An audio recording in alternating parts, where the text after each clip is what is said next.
What's going on, everyone? Welcome into the Tuesday Track Talk podcast, episode 72, part two. Coming off of our conversation with Brandon, 2024 Truck Series champion. So glad he could join us for the episode. I am your Jackman Kellen. I'm your tire changer Cam. And I'm also your gas man Cam. So going to go ahead and take a little dive into the Cup Series race at Atlanta. So we're going to have a little conversation about that, kind of what all transpired with that. We will also dive into the racing news for the week. So we'll fill you in on what's kind of come about in the last week or so. And we'll touch on a few races in the upcoming week as we look ahead to the next week of racing. So before we kind of dive into it, fellas, how we been? Good. Great conversation with Brandon Reichenberger there. Kind of a quick put together on that one, honestly. Yep. Yeah, It for was sure. worked out really good. But no, great to chat with him. We're actually on the truck there last year Yep. for a lot of races. So just looking to support him again next year. Of course. This year. Sorry, this year. This Well, upcoming season. Yeah. Yeah. So No, yeah, like you said, fun conversation. Again, trying to just expand the horizon a little bit on the podcast, and we got a shot. We're shooting shots left and right. We're 2 for 2, bringing people on, and so just trying to bring a different perspective on a podcast, and again, have a little bit fun doing it and getting different perspective from somebody that's actually pushing the gas and turning left. So yep. One thing that I think send us some feedback if you got anybody that would like to hop on, send us some feedback. Do you like what we're doing with the guests? Do you like the questions? Who do you want us to talk to? Who do you want us to talk to? Yeah. And trust me, between the three of us, somebody will brave up and fire off a message. May take us a little time, but between the three of us, somebody will pop in the group chat and say, yep, just sent it. So yep, for sure. I think something that goes without mention here too, Kellen's always showing off the sheet metal that he's got. It's hard to see. It's kind of sitting, if you're watching this, it's kind of sitting over my right shoulder over here. Just go get it. Or I could just do this. Oh, that works too. Oh yeah. You made a trip this week. I made a trip this weekend down towards the Milwaukee area, Hartford, Rubicon area. There you go. The lighting just popped. Yeah, the lighting just popped there up. It went. You can see it a little bit. Right there. Yep. So that's its temporary spot until I can really figure out where I'm going to put it. But no, I was awesome. Quick conversation with Bill Baylog. Got the wingboard there. It fit in the car. That was the big part. You were leaving with it. Oh, I was leaving with it no matter what. Well, did you not send him a message when you said, "Hey, could I just get the dimensions?" Nope. I trusted the old internet. What's the size of a wingboard on a sprint car? The Google machine came through clutch. Hey, there's got to be a rule book out there somewhere that I could read up on it. Yep. Yeah. Also, you stopped at the Hall of Fame as well. Yep. So the Wisconsin Automobile Museum with the Southeastern Short Track Hall of Fame down in there. Small but mighty. The Hall of Fame portion of it is really cool. Definitely recommend it. I would definitely want to go back already and dive a little bit more into it. It like some of the pictures you were showing us, it was like it's kind of one of the things that you almost have to make a second trip to like fully look at and really dive into everything, where it's like you walk in there the first time and there's just a lot going on, and something catches your eye and you spend a little time there and you're like looking at the watch going, oh, I got to get on the road now. But yeah, just like from the pictures you had sent us, that was cool to see that like it just felt like there was a lot there that you could like mingle around for a long time and look at. Yep. And it's dirt and asphalt. Mainly dirt. That's kind of where it all started, and especially down in that area. There's more dirt tracks than there are the asphalt tracks, but definitely takes in the true just Wisconsin short track racing history. So really cool deal. Cool. Well, should we go ahead and jump into the news for the week, and then we'll talk Cup at Atlanta? Let's do it. Cool. So I'll go ahead and jump in and take the first two. So obviously coming off of the Daytona weekend, the bigger conversation in the truck series was around Henderson Motorsports with Parker Kligerman appealing their disqualification. They ended up losing that appeal. So Corey Heim, the winner, stands as that goes forward. So, and then looking ahead, all of on the NASCAR side of things in terms of all three series, the SMI tracks announced that Echo Park will sponsor the restart zone. So not all of the tracks, but those SMI tracks will have Echo Park as a part of their restart zone as their sponsor. One thing I want to mention with the Parker Kligerman deal, um, during the pre-race show, he was down doing the table, sitting down at the table for pre-race and all that. There were a lot of Parker won that race chants going on. Yeah, they were chanting in the background for sure.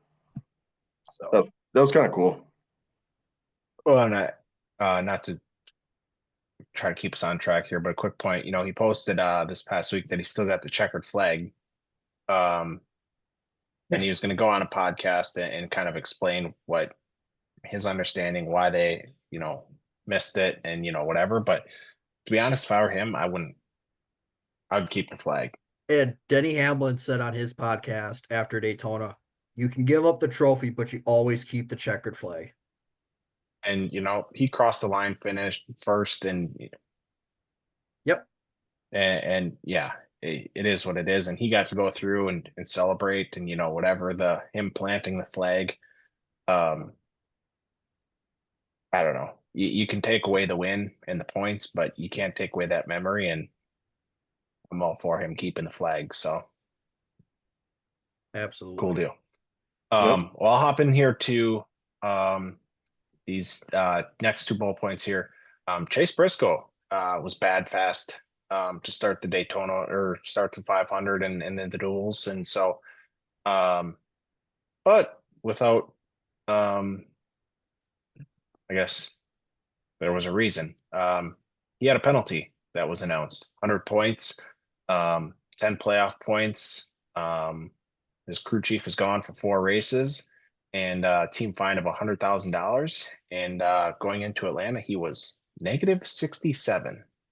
So that would be the old Three Stones Pit Crew podcast had more Cup Series points than Briscoe heading into Atlanta. So that's the second year in a row where the pole position for the Daytona 500 has been under a little scrutiny. Yep.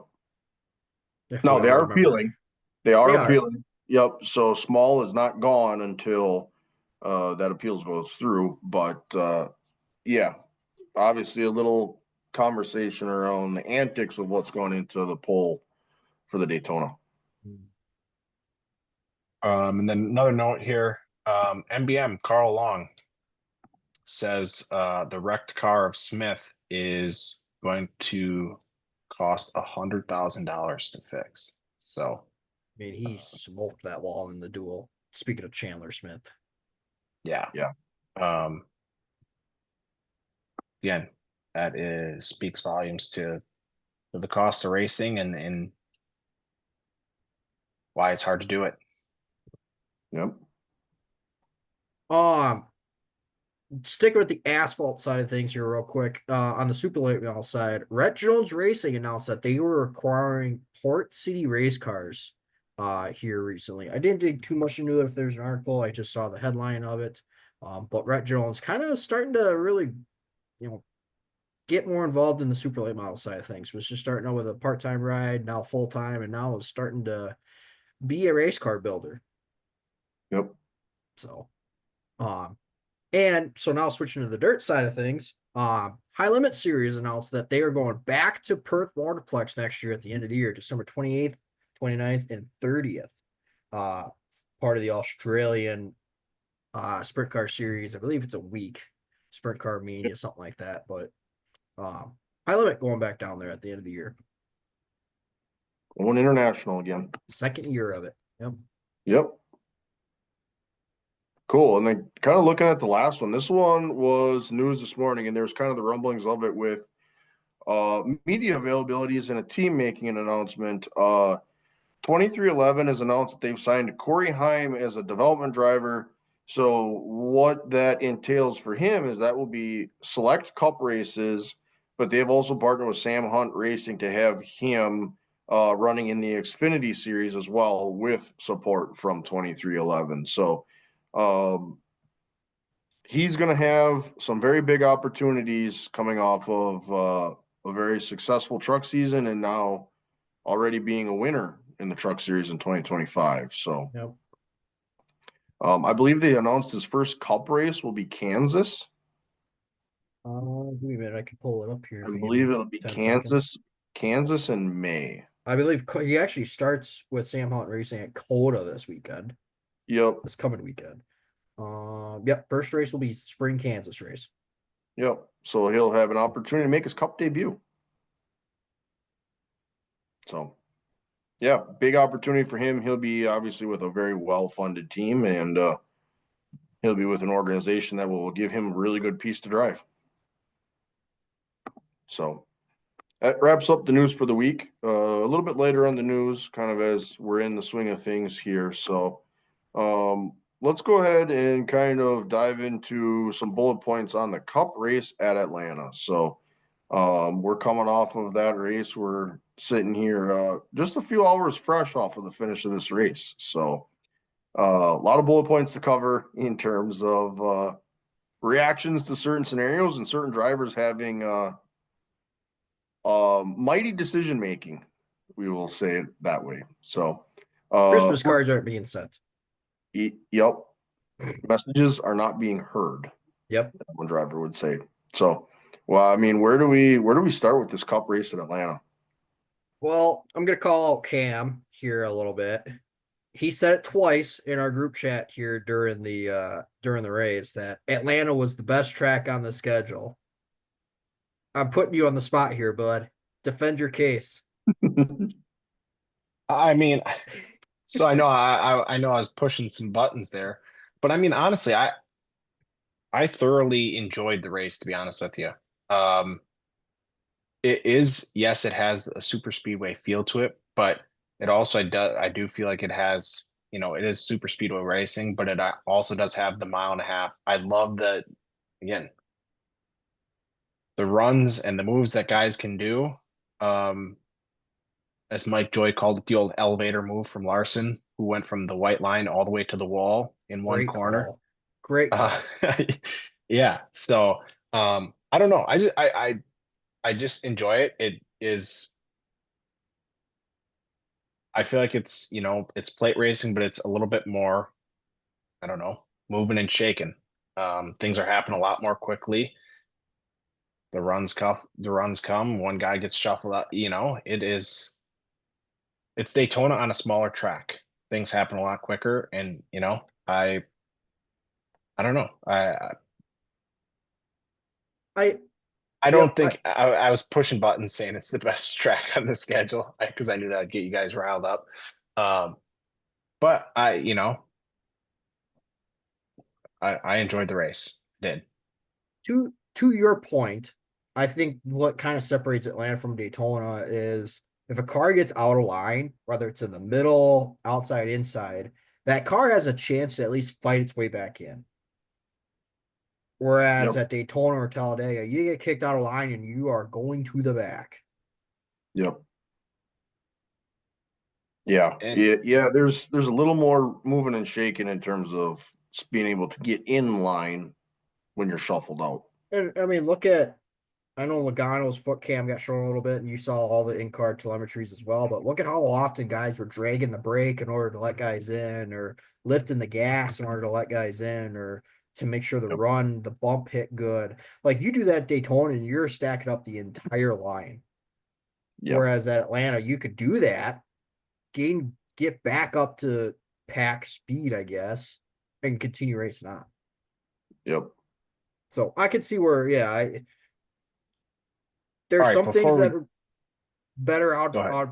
there were some things that were better this weekend compared to Daytona, but there are some things that we still got to work on.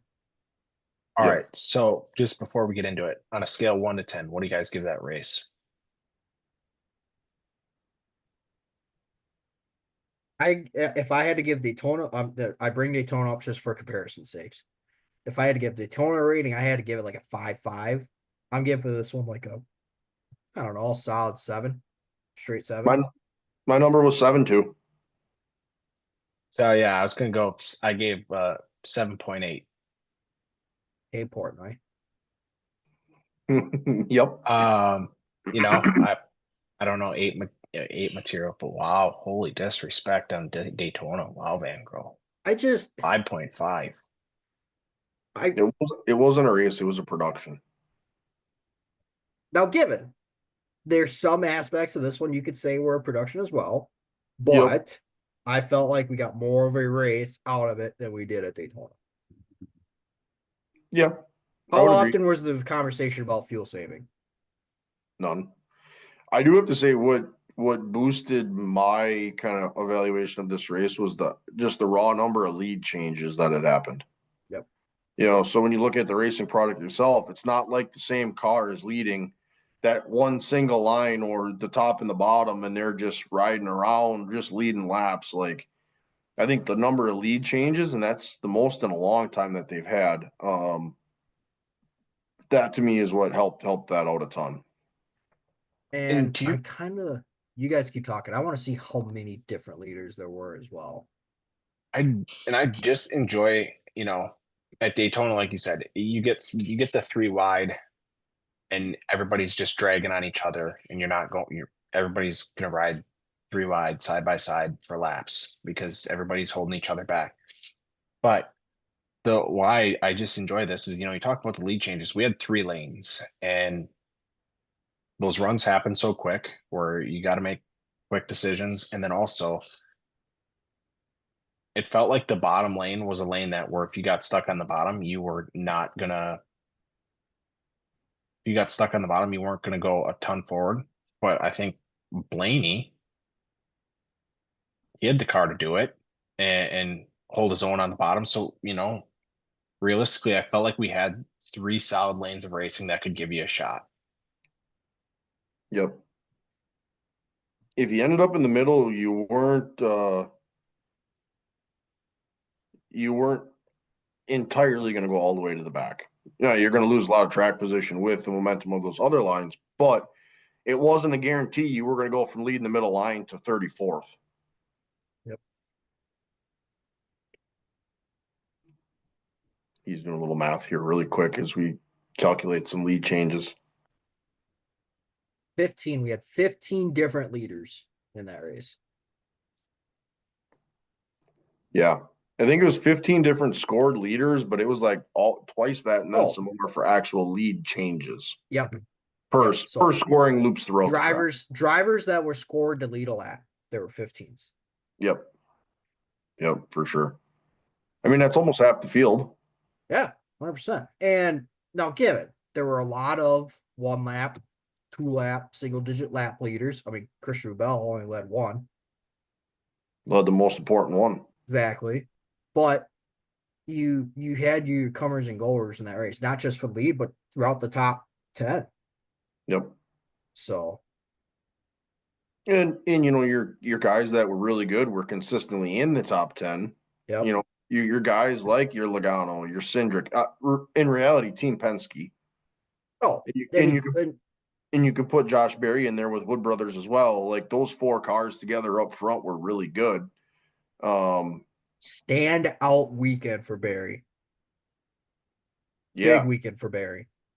Even though he didn't finish with that wreck, I think they can walk away from that week and go, man, we've got a lot of good things going. I mean, they were the 3rd fastest cars just in qualifying alone. No practice. They went straight to qualifying. Yep. And you put him in the top 3. Yep. Strong weekend from him. Absolutely. And that's 2 weeks in a row, too, that Cindric has had quite possibly the car to beat. Yep. And been rocked out of it. Now you could even say Team Penske. Yep. I think, Kellen, we haven't hit the 1.5 mile portion of the track where Penske deploys that parachute. Or we've gotten to the point of, well, I've said this before. I got to call up my own talk here that as soon as Memorial Day comes around, they flip a switch. Yep.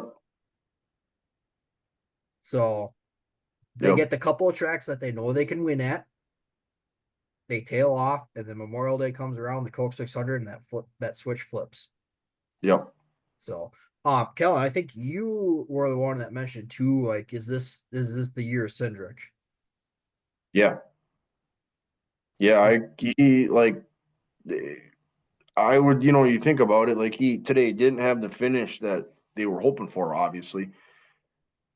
That two car, has shown that they can lead laps and win races. They can Yep. score stage points and they can be there when it pays. I think, and collectively Penske as a whole, and we're going to talk about them a fair amount with this whole conversation a little bit, but like Penske's proven that right now they're putting together the cars that are the cars to beat. So they right now are showing that that organization is rocking and rolling. And to Cam's point as well, yes, we haven't hit our mile and a half, which is the good majority of the schedule, and that's Yep. where we really separate the kids from the men type of thing. Yep. But we're also hitting another track where Cinder can do very well, just his style of racing and being a road course. Yep. So, Yeah, the first 2 weeks he's putting people on notice. oh yeah. So Maybe a segment we could add in here. Side tangent, little stock up, stock down. If you guys give me one driver stock up through 2 races and one driver that you'd say stock down. well, I think the stock up right now is Cindric and Barry. If I had to pick one, I'd go Cindric over Barry. Yep. Yep. For sure. I'll hit you with a one off. I'm gonna go stock up. Legacy Motor Club, John Hunter Nemechek. Yeah, Yep. I can 2 see weeks it. in a row in the top 10. Another. He's also coming off of last season being the car that ran full time that was involved in the most number of incidents. So if you can clean that up, like a lot of stuff will solve itself, just not being involved in wrecks. I'm gonna say stock up too from his comments about actions detrimental. I don't know if you guys saw that. I Denny said did on his watch it. Denny said on his podcast that, had he took a shot at John Hunter Nemechek and said, had he won the Daytona 500, it wouldn't have done wouldn't have done much good for our sport. And Yep. then John Hunter said, yeah, I don't know what that podcast is. I've never heard of it and I've never listened to it. And then he said, I'm not sure what I did to Denny to deserve me being used as that example. But either way, now again, this is 2 plate style racing tracks, but I mean, and to that point, these 2 guys we're talking about, you could argue are on, I want to say their hind ends are a little bit warm, to say the least. Yeah, Yep. that's fair. Yep, for sure. You got to drive, because we love doing this on the podcast, calling for people's jobs. You gotta stock down for anybody. So I was just thinking about this. I've got a legit one and I've got a jokingly one. Okay. I'm gonna do the joking one first because I gotta do it. Ryan Priest because he kept all 4 tires on the ground. Too far. Way too far. Sorry, had to. I just saw his name. The opportunity was there. Legit stock down. Ty Gibbs. Yeah. The conversation around him just becomes he hasn't won a cup race yet. Well, and I've heard it multiple times, mainly on the Sirius XM NASCAR radio channel 90 side of things, is the 100 race mark is when that's when it clicks. And he'll hit that this year, the 100 race mark. So, but, and I sent this to you guys in the group chat, and this was the theme of last weekend. Not necessarily the theme of this weekend, but it was the same idea. I just sent you the patience model Yep. right after that wreck with Gibbs. And I think that obviously he's still very young, got a lot to learn, especially on the cup side of things. It will knock you down more than it brings you up. But there was an opportunity there to just not take that gap right out of the gate. Yep. Makes for a long day too. Yep. After that. So yeah, I don't know. I think it's hard to know who my stock down is right now just because we are in a unique part of the schedule. Yeah. I mean, we're coming off of 2 plate races and we're going to COTA next week for road course. Like, Ultimately can be a wild card. yeah, your road course ringers, you look next week and you're looking, who are you going to look to? You're going to look to SVG. You're going to start to look to an Allmendinger. You're going to start to look to the guys that have traditionally been hammers on road courses. So it's kind of hard to tell, but you maybe do look at certain organizations and go, man, we just haven't seen that, So yeah, for me, I don't know that I have one in particular that I'm like, wow, we're really struggling, but maybe RFK a little bit. A But little bit again, of their not own doing. yeah, like today, Brad K, like he had nowhere to go. That was just the nature of plate racing, and Chase Elliott did everything he could to kind of get out of the way and stay out of the lane of traffic. But when that rear end broke, there was just nothing he was going to be able to do to drive that thing. Yep. So I don't know. Ask me like week 6 on who your stock down is. I can give you a few certainties of when we start really racing. All right. So yeah. You can see why it's not a great conversation to have. I just thought of that fire away. If you look at race results, the nature of restrictor plate racing, and it's like, oh, who could I knock for stock down? You really want to do a But it's stock like, down? but you can't because we're 2 races in plate racing. It's like, all right, Zane Smith, DNF last week, 11th today. And then you just go AJ Allmendinger and colleague, DNF last week, 14th today. Ty Yep. Dillon struggles, 14th or 13th last week. So yeah, we got a little bit too small of a sample size right now.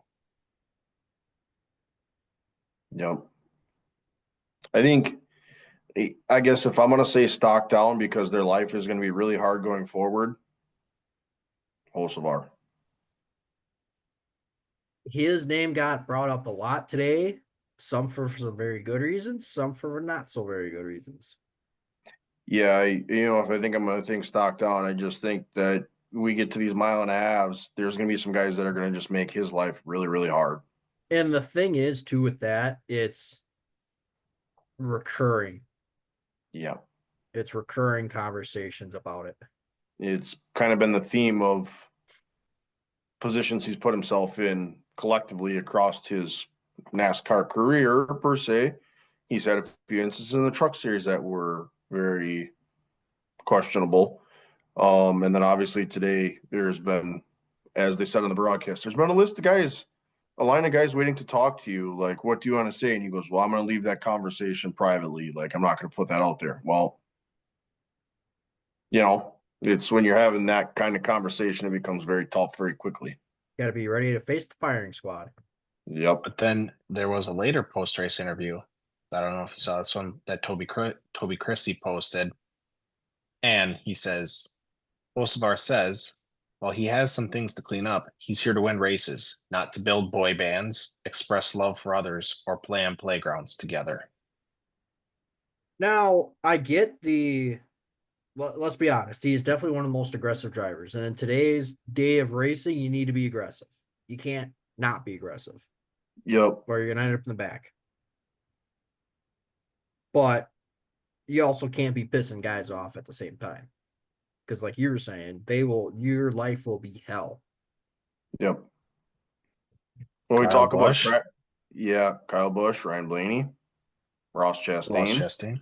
Who has been a mentor to him over the past handful of years. Yep. Yeah, he'll be one. I think that, when you get to a track and the package doesn't allow a lot of passing, that passing becomes significantly harder when you have guys that are You know, it might be a guy that's involved in a wreck that's a lap down, but hey, the 77's coming up on you. You know, it's scenarios like that that can hurt your day in a hurry because it just there's a history there, you know. So One thing I got to bring up too, that we can gripe about. What is the logic throwing the caution at the end there? So Because I see this that says the reason NASCAR will never be popular again is NASCAR themselves, not sponsorship, not TV deals. They just pissed off the entire fan base and erased a finish that would have been literally everywhere tomorrow. We had literally the exact same thing coming to the line 3 wide that we had last year. And then why I bring that up is what was different from that this they week to last week. what What I was what I read and understood is that there were cars wrecked in 1 and 2, and they were going to have guys racing into the caution. now, see, I question that because at least watching Fox's replays, all the wreck was in three. The end of the backstretch into 3. If they wrecked in 1 and 2, they didn't show it. See, and I hear you loud and clear for Yep. sure. I'm just telling you what I heard. Now, the other part of that is okay, fine, but like if we have to consistently mention this, maybe this is the problem. And one, it was inconsistency because if you're comparing to Daytona, they wrecked at essentially the same spot of the track in essentially the same way. Yep. The wrecks themselves were not very different. Now, one, yes, you're going to be getting to that wreck scene quicker Yep. with just naturally being a short track, but you had pretty much the same scenario and you had 2 different outcomes with it. Now, NASCAR stuck to their guns from what they said this morning. I don't know if you guys saw this, but Elton Sawyer told the drivers during the drivers meeting that instead of having them race the finish, referring to the Xfinity race yesterday, NASCAR should have thrown a caution in the final lap of the Xfinity race with the amount of debris on the track. Now, they said that if a scenario like that played on the Cup race, they would throw a caution. They stuck to their guns, Yeah. but they put themselves in a bad scenario as well on saying these are same scenarios going to be handled differently. Yep. Yeah. Yeah. It's Yeah. like I was sitting on the chair here and they're coming through 3 and 4, 3 wide, and I just look up and I see the caution. I'm like, why the hell did we throw a caution? Yep. And then it took forever to see a replay of why they threw said caution. Right. Because they were so focused on the timing loop where the 3 cars were at in terms of the finish. Yep. And then obviously the interviews and all that as well. So it just took forever. And again, if they had a wreck in 1, probably should have shown that as the reason why. Yeah, for sure. But and Pete Pistone brought this up in his pre-race segment on radio this today, and he brought it up after the race. He said, "You know how we can avoid not having to worry about when cautions are thrown in the last lap? Just don't wreck." Well, yeah, correct. It solves all the problems. Correct. And somebody's gonna say they are professional race car drivers. Yep. So if I have to stand a point, I say should have let it race. I think that one they should have. Let them race. Once those 3 cars come across the line, throw the caution. Yep. Throw the caution, get on the radio. Yep. I mean, if it was Barry, I mean, from the replay, it looked like he was off the track. Yeah. I mean, It didn't look like the track. Yeah. No, it's a different week, same record. It kind of feels like a little bit, it's inconsistency across the board. Yep. The last thing I'll just chime in on this topic before we talk about something else that just makes my blood boil. How can we be NASCAR and you get a flat tire and you can't move? Yes. And then off of that, then you want to talk about a driver saying, I just need to be pushed back to my pit to get a new tire. And the officials are hooking them up. I don't want them frustrated that this is what we've come to. If you get a flat tire, you can't move, you're stuck, go multiple laps down. And then two, that if the driver knows, just push me back to my pit stall and we'll get this thing fixed. And then they show they're back in the old wrecker up to it. And the old NASCAR officials, they don't do the 1-2 very fast. And the only 1-2 you're doing is the 1-2 laps down. So it's Yeah. Well, let's go back to the truck race. And we're blowing Speedy dry into the trucks. okay. That was awesome. That was Like- that was awesome. So my thing about that is, this is going to happen. They literally speedy dried the entire racetrack Yep. in 2 grooves. If you know you're going to do this, the least we could do is, one, give the guys at least a heads up. You never know who has their visor up or down. Now we're Yep. talking somebody getting something in their eye. So he's not supposed to move them because he's got something in his eye. Well, you're going to cost him that spot. That's not right either. But they knew that was coming. Take the guys down pit road, but don't cross the scoring loop or the start finish line. Let them clean it up. You're gonna waste that lap anyways. Take them down and put them in a reasonable spot, and tell all the crews, if you climb over the wall, you're gone. Yep. Like, make it very black and white for them. But that to me was another one of like, The other here's a bucket of speedy dry. Put this in your lap, and you got to finish the race with it. Like, yeah. The other thing you could have done too, and if you don't want to have them come down pit road, you stop in 1 and 2. You let the track crews clean up the backstretch, 3, 4, and then up 2 behind them on the front stretch. yeah, You get them moved around. You get them parked over on the backstretch, 3 and 4. You let them clean 1 and 2. yeah. You don't hit any time in loops. So You get to easy. clean the track. Yeah. So easy. No, they just not a care in the world. They just fired up that jet dryer and they blew that right, like literally right into the trucks. Yep. Like, oh my God. Yeah. Whatever. But no, I know, going back to the cup race, it just left you desiring a little bit more, I think. Just what was Better than, a good race, a decent race, and just kind of put a damper on it because of the finish. yeah. Yep. Yeah. Definitely better than last week for sure. Yep. Racing product was better. You're always going to wreck a little bit of something. That's just the nature of the beast. Sure. But definitely in a better spot. But I don't know. I just left you looking for a little more again, I feel and I feel like NASCAR just needs to do a rule of thumb. And I'll give it. They tried to do this years ago with what the hell was it called? The restart or the caution line on the backstretch, Yep. where keep that idea. All right, general rule of thumb. If we get to X point on the racetrack on the white lap and there is a wreck, we're going to race them out. Yep.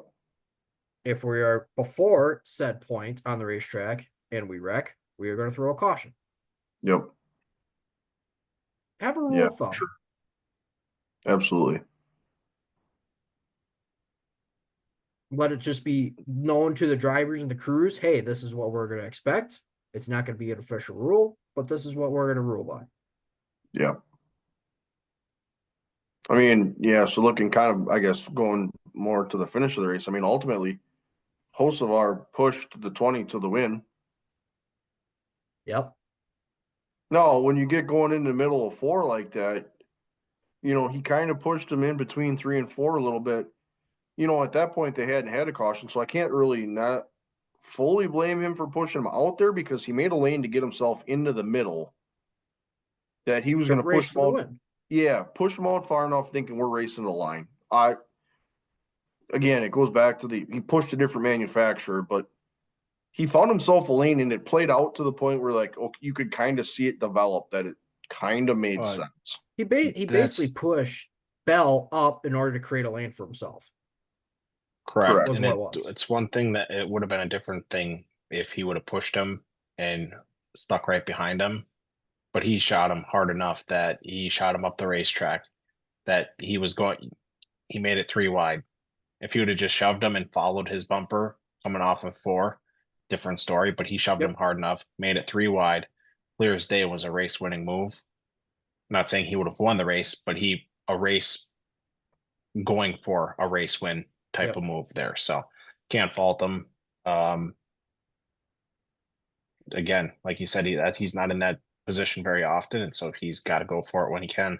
And the other thing too is that you don't want to do a reverse elevator, go from top to bottom, miss the bottom, and now you're sliding up into those two guys. Yep. Yeah. Like we saw with Larson and Cindric. Yep. Yeah. So I did. He was obviously done for the day, but it was kind of funny seeing Brad K's in car get drugged through the campground again. Like they took him in through the road course in the infield, but you just the optics of looking at it and you're going, oh, there's the cornhole boards and there's the grill and the cooler, and it's like the in car's getting drugged through your weekend campsite. You got a $100,000, $200,000, $300,000 race car just getting pulled through the campground. Yeah, no kidding. But yeah, I don't. Again, I think you just have to get out of this plate racing thing and get back to some intermediates and some short tracks that will produce good racing. We just need some non-NASCAR officiating headlines. Yeah, some non-controversy. Yes. Yeah, for sure. I want to talk about somebody doing something dumb, not NASCAR doing something dumb. Yep. Well, we had both today. Yeah. Any final thoughts in Atlanta here as we kind of get her wrapped up? Michael McDowell coming from 6 laps down? Brother. 13th. He was buried. Absolutely buried. And I did see, I saw this on the old X machine. He is the only car to not, through the first 2 weeks, be involved in an incident. Yikes. So, yeah, I mean, he made it through there. But to find yourself on the lead lap after you're 6 down, if you can do that, you can dig yourself out of any hole. Kudos to the just grinding from the team. Yep. Just to get something out of it. So that was cool. Yeah. And that's a driver and team thing. That's not just. Oh, absolutely. They had to get that car fixed with their power steering issues to be able to make laps, even to be on the track. Yep. So, yeah. Well, should we go ahead and look ahead to some races for the coming weekend? Do it. Absolutely. So I'll go ahead and Yep, go ahead. Nope, you're already on it. We're gonna, based on this, I think knowing each other, it's gonna be Cam. Yep. So looking ahead to the coming week, we have the Cars Tour getting their season kicked off. They will be at New River All-American Speedway. So late model stock racing is finally going to get kicked off for the year. That'll be on Saturday, March 1st, and they will also have the pro late models with them as well. So Cars Tour finally getting their season kicked off, rock and roll on March 1st. NTT IndyCar starts back up this weekend as well from St. Petersburg. This race always ends up being a little bit of a barn burner. This always ends up being a good one. First race of the year. Usually somebody ends up butting heads with somebody, or somebody gets wrecked by somebody. So, no, this will be a good one. Joseph Newgarden was your winner last year, but if I remember correctly, there was also a disqualification as well, if I remember correctly. Nonetheless, IndyCar is back. They're going to be on Fox this year as well, of note for that as well. So absolutely. I'm personally looking forward to that. I've got my 2 TVs set up here. I'm going to have IndyCar probably on one of them. Yep. So absolutely. And then making its season debut, and scheduled debut at number 3 in the NASCAR Cup Series. The Cup Series and Xfinity Series are off to COTA, and we're going to do a little bit of road racing. So went from plate racing to now we're going left and right. And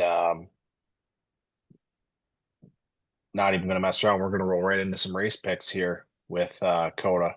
One point I want to make: it is a reconfigured track, slightly shorter is than what it was true. last year. They say, That's what true. is it? A mile shorter? It's like a mile shorter. Yep. I gotta So- go back and watch that video. Was it Zilich last year in the truck series? Just sent it off into one. Yeah. Forgot where the brake pedal was. Yeah, Yeah. he called her off in there. He was gonna take the whole shot there going into a one, that's for sure. If I remember the track configuration right, the cutoff for the new track is just after the S's, if I remember right. So it's Yep. kind of like as they're coming off the last S, it hits the new track, new portion of it. If I remember Yep. right. So Get into some race picks because I've got my race picks queued up, option A, B, and C. So yeah. So first, well, let's quick recap last week. We will not have any standings points just because those are still getting tabulated by NASCAR themselves. I can tell you I Yep. did not have a great week. Both Well- in race pick and in fantasy. So you can, because Cam loves this, the overnight adjustment. We dude, can, it's so mind-boggling. so what we can tell you currently, Cam at 178. Dude, Jared had another good week at 158, me at 154, Gasman's girl 149, Sophie's pit picks at 140, and the tire changer Cam at 134. So Screenshot this and I'll just do it right now. yep. So that's where they currently stand. Take it for what it's worth. You always have a couple ish adjustments overnight. So Also, real don't quick, know what Jared. it is. It's like the 2020 election voting. All of a sudden, overnight, bunch of Jesus. bunch of Christ. points get rolled in from we don't know where or taken away. Some points get shredded, and some people roll in a van of some points. Anyways, Shout out Jared. Thank you for the comment last week as well. Hope to see you Yep. at the racetrack. But quit doing so goddamn good in fantasy. that's what I said. Chill out. Oh man. So based on our race picks from last week, I had Elliott, Kellen, you had Kyle Busch, and Cam, you had Blaney.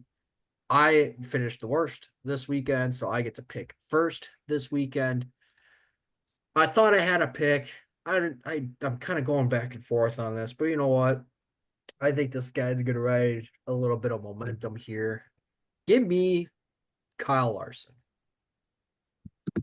Larson, okay. Looking down the list, I'm just looking to see. He did 2020. run. Here it is, 2024 quarter results, and he's just Yeah. giving it a quick scroll. Yeah, so we just kind of, like, hey, he's got to figure it out. Give me Ty Gibbs. He finished third here a year ago. Perfect. And get option A for my race choice over the last 3 years, an average finish of third. Give me Alex Bowman. That's a really good pick. It's a really good pick. Absolutely. Second, third, and fifth over the last few years. So And let's keep in mind he won at Chicago last year. Chicago, you betcha. Yep. It's rock and roll, boys. Coming back next week to celebrate. Yep. Well, that wraps up kind of the part two for the week. As again, if you haven't seen it yet, go back and watch the part one, our conversation with Brandon just around his program and his truck championship and just getting to sit down and talk with him. So great conversation, obviously a great race program, down to earth human. So yeah, go back and take a watch, take a listen to that as well. So that wraps up the part two of the week. We wrapped up the Atlanta conversation. We touched on a little bit of news. Again, if you're not, like, comment, subscribe, hit the bell. If there's someone you want to see that join us for an episode, shoot them our way and we'll see if we can craft something up. But until then, we'll see you all next week for the Tuesday Track Talk.